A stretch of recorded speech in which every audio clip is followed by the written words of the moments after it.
Balik tayo dito sa Pilipinas na aresto na po yung tinuturong utak ng mahigit 1 bilyong pisong investment scam sa lalawigan ng Batangas.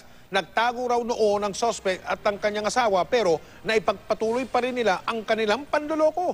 Doon naman sa Cagayan de Oro, nakatutok si Claire Delphine.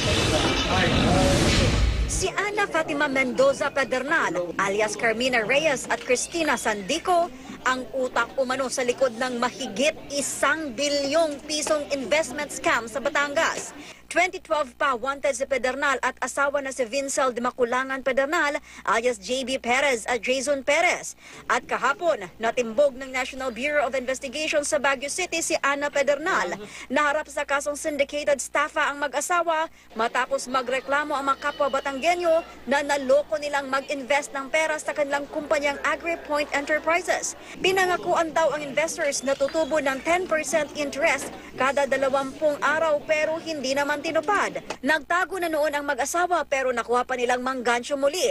Sa Cagayan de Oro City, ginamit nila ang kanilang driver na si Venusto Lunuza sa pagtayo ng kumpanyang 8 Pines Enterprises noong 2013. Ipinangalan ito kay Lunuza pati ang checking account sa bangko na binuksan ng mag-asawa.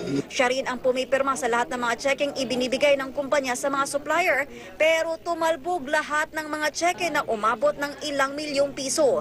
Hinabol ng mga bangko at mga naagrabyadong supplier ng asukal si Lunuza, kaya lumapit siya si NBI na naging susi sa pagkakatuntun sa mag-asawa. Wala, natatakot na hindi ko maintindihan. Hindi, siyempre, ngayon lang naman ako nakaranas ng ganito.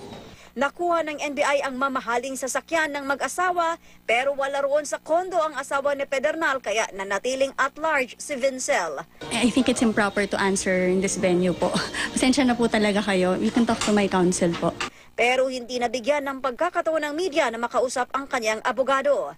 Claire Delphine, nakatutok 24 oras.